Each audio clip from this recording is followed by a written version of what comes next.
जन स्वराज की नेत्री पद्मा ओझा अभी हमारे साथ हैं और उनका प्रेस कॉन्फ्रेंस है। प्रेस कॉन्फ्रेंस बता दें कि गुरुवार को दिन के 12:30 बजे आयोजित की जा रही है। क्या मैडम आज प्रेस कॉन्फ्रेंस के माध्यम से क्या कहना चाह रही हैं?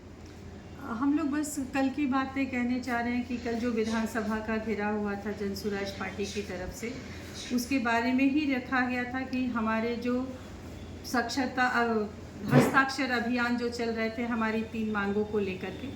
पहला जो 94 लाख गरीब जनता को जो सरकार ने 2 लाख रुपए देने के वादे किए थे उनके रोजी रोजगार करने के लिए, उन्होंने वो पूरा नहीं किया। दूसरा कि 50 लाख गरीब अति पिछड़ा और दलित समाज के लोगों के लिए 3 डेसिमल ज़मीन देने की बात हुई थी, जो भी वो वादे भी उन्होंने पूरा नहीं किए। तीसरा चीज़ की ज़मीन सर्वे को लेकर के जो धांधली मचा रखी है पूरे बिहार में और गरीब जनता को जो चूसा जा रहा है दाखिल खारिज कराने के लिए, वंशावली बनाने के लिए, इन सब चीज़ों के लिए, तो ये 3 मांगों को लेकर के ही हम लोग हस्ताक्षर अभियान चलाए थे। और पहले से ही सरकार को हमने कहा था कि हम जब पूरा हो जाएगा हमारा हम लोग लेकर आएंगे। अल्टीमेशन दिया था हमने। 1 करोड़ से ज़्यादा हम लोगों ने लोगों के हस्ताक्षर लेकर के कल विधानसभा गए थे वहाँ पे सौंपने के लिए, लेकिन वहाँ पे हमें रोक दिया गया और रोकने के बाद लाठीचार्ज की गई। तो ये बहुत ही निंदनीय था कल का। क्या कहना चाहेंगे कि अभी भोजपुर में बाढ़ से कई इलाके हैं जो शाहपुर और बरहरा मुख्य रूप से प्रभावित हो रहे हैं। इस इलाके में क्या सरकार की सहायता मिल रही है? आपके ओर से क्या कहना है?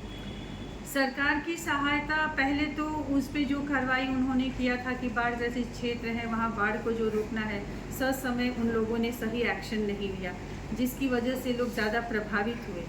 और सरकार जो है किसी चीज़ का डिसीज़न लेने में बहुत समय लगा देती है, जो कि उन्हें नहीं लगाना चाहिए। वो टाइम दे देती है कि 2 दिन में करेंगे, 3 दिन में करेंगे। वो ये नहीं समझते हैं कि ज़मीन पर जो लोग उसे झेल रहे हैं उनके साथ क्या व्यतीत हो रहा है, किस तरह से एक एक पल उनका काटना मुश्किल होता है। तो मैं सरकार से ये गुहार करती हूँ कि जब भी ऐसी कोई प्राकृतिक आपदा हो तो उसको सीरियसली लेकर तत्काल तत्क्षण वहाँ पे उपाय करनी चाहिए, सुरक्षा का इंतज़ाम करना चाहिए, खाने पीने की व्यवस्था करानी चाहिए। अभी तो व्यवस्था हो रही है लेकिन काफ़ी देर शुरू की गई, ये देर नहीं होनी चाहिए ऐसे मामलों में। धन्यवाद सर। आप भी कुछ कहिएगा, क्या कहना नहीं, चाहिए? सारी चीज़ें तो पद्मा जी ने कही है। अब पद्मा जी की क्वालिफिकेशन खाली पूछती है। मैम, जहाँ तक बात आ रही है कि यारा विधानसभा क्षेत्र में आप प्रत्याशी के रूप में यारा या बरहरा जो भी हो, भोजपुर के अभी अनाउंस नहीं हुआ, तो क्या योगदान रहेगा और आप कहाँ से बिलोंग करती हैं? मैं शाहपुर विधानसभा के कटिया गांव बिहिया प्रखंड में पड़ता है, वहाँ से हूँ और शाहपुर विधानसभा में काम कर रही हूँ।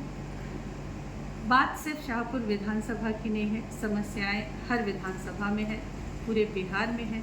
तो हम लोग पूरे बिहार को लेकर के चल रहे हैं कि बिहार को बदलना है, बिहार बदलेगा तो शाहपुर भी बदलेगा। तो इस उद्देश्य को लेकर के हम लोग चल रहे हैं और उसी उद्देश्य पर बिहार बदलाव के लिए भरसक कोशिश कर रहे हैं कि जो बिहार बदल सके हम सब मिलकर। Thank you ma'am.